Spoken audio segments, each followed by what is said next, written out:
So what is up, guys? Nick here, helping you to master your technology, and welcome to my loser phones of 2022. Now, I don't mean like you're a loser if you have this phone. I mean like I did a smartphone awards video the other day. Now we're going to talk about the phones that didn't make the list and would go in the category. They're just not the winners of this year. They're going to go into the loser category in terms of they lost the round of being the best of the year. Now, all the phones I'm going to cover here in this video are pretty decent phones. None of them are bad. I don't really review garbage phones on this channel, so if you're looking for some garbage phones, this is not the channel for you. So just let me get that out the way first. But I just want to talk about why these didn't make the list.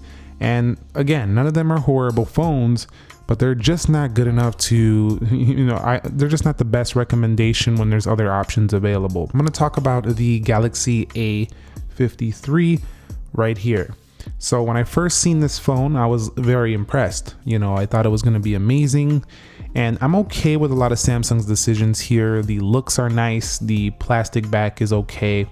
I'm okay with that. The edges look nice. I like the punch hole, the display, software is good. My problem with this phone is that it performs bad. Like most of the time, it just, I get it. It's a budget Samsung. It's not their premium stuff. But overall, this phone just doesn't perform as good as I would like. I actually had to lower the animations to get it to the point of decent performance.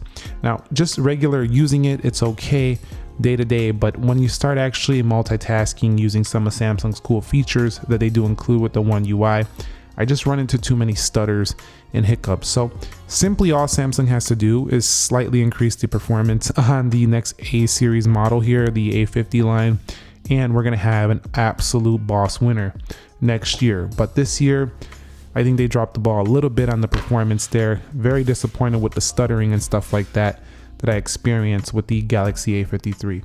So it makes my list. Let's switch over to Apple. This one's gonna anger some people, but the iPhone SE. Reason why this one's going on the list is because Apple keeps deciding to bring this old design. Now, I know this does have fanfare. People love their home button. A lot of people love this older design, but it's 2022. We're going into 2023.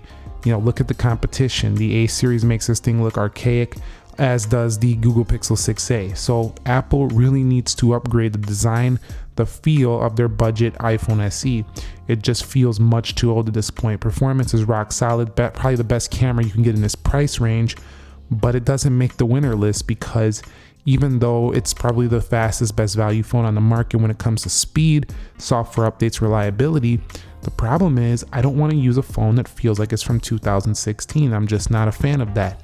So the SE is definitely not a winner for me this year. Although, again, I'm not knocking it. It's a good phone. All I'm saying is that it's definitely not going to be a winner of 2022. It just can't make the list when you're using a design from the iPhone 7. Next up, I didn't want to put this phone on the list, but because of the experience I had with it, it has to go here. The Galaxy S22, the base model edition. This phone is absolutely gorgeous. I love the design. Samsung knocked it out of the park. We do have really thin bezels, beautiful feel in the hand. They did widen the display, so they listen there. It's not super narrow anymore. Do like that. Display gets incredibly bright with the extra brightness mode. And by all standards, this is a premium high-end flagship device. Only issue is it overheats way too often. I mean, I've only had it on for a few minutes. It already feels pretty warm. So overall, this one just gets far too warm for the day-to-day. So this really made me not want to use this phone that much. It's just uncomfortably warm. And also, it has gotten a little bit better with the updates, but at first, the battery life was pretty horrible as well on this phone. So Samsung really needs to upgrade their battery life on the next base S series model and also fix the overheating thing because, the Galaxy Z Fold, stellar performance, the Fold 4, no overheating, great battery life. And I know that phone's got more space or bigger battery, but hopefully they can find a way to improve battery life and just how it feels so it doesn't feel so hot. So I still love the phone. I love to look at it, hold this device.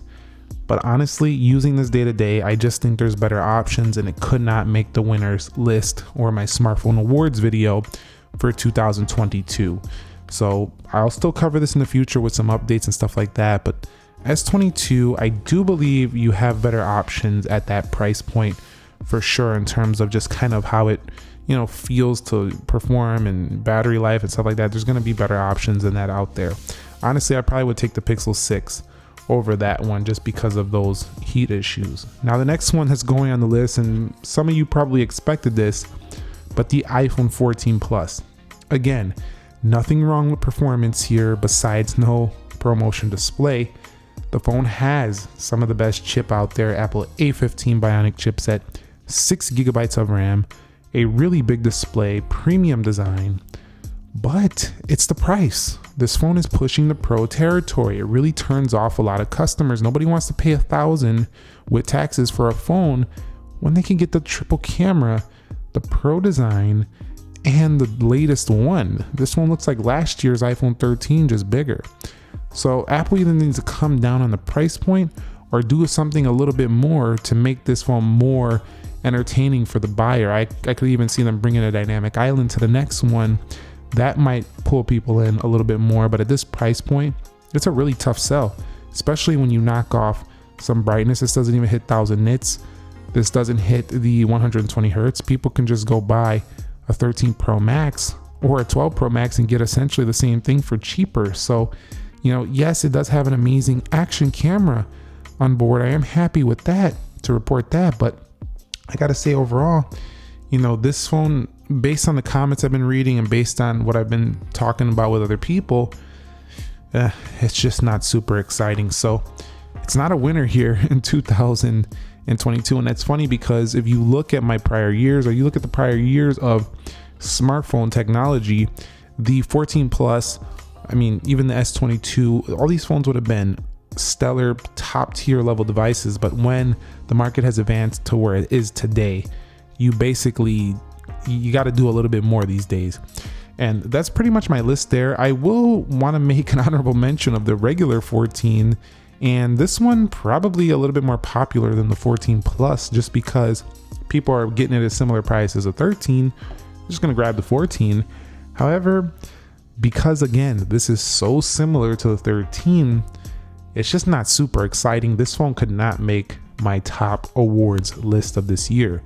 Again, this one's just kind of an honorable mention, so it's not really in the list of the losers this year, but the 14 was kind of boring as well, so I just wanted to mention that overall. So these are the 4 that I reviewed this year that I don't find to be my favorite. However, I do think all of them are still good phones. They can provide you with good service and all that. But if you're looking to spend, let's say, for the A series, you have the Pixel 6a, which has, I think, a better experience. Same with the iPhone SE. I think the 6a is actually a little bit better experience than that, unless you just have to have Apple, or you could just buy, a used iPhone with a bigger screen and just have a better experience. So that's tough to recommend. With the Galaxy S22 at its price point, you do have better performing options as well, such as even like the iPhone 13 and stuff like that. Even though those don't have the same 120 hertz displays, you can also just get the Pixel 6, which is also probably a decent better option than this one. Or you can just look at like a yesteryear Samsung Galaxy phone that has better performance, better battery life than the S22. So that's a tough one. And again, with the iPhone 14, tough to recommend due to, the 14 Plus, due to the fact that you can get a 13 Pro Max for the same price with a 120 hertz. So that's it for me. Let me know which phones did not make your list, or phones this year that did not impress you. Again, none of these are like the mid-range or lower end of the tier. There are phones that would be trash compared to these. These are all really good. And a lot of people are going to say, I wish I had some of those phones, but at the same time, I'm only going to be covering in this video the phones that I reviewed on this channel and talk about those. So again, there is much worse devices out there. So I'd like to hear which ones you thought did not impress you this year. Let's talk about it down below in the comments section. Have a great day, and if I don't see you to the new year, have a happy new year, happy New Year's Eve, and I'll catch you on the next one. Thank you very much for all your support, all the love throughout 2022, and I hope you have a great 2023. I'll catch you next one. Nick here. Be sure to be well, and peace.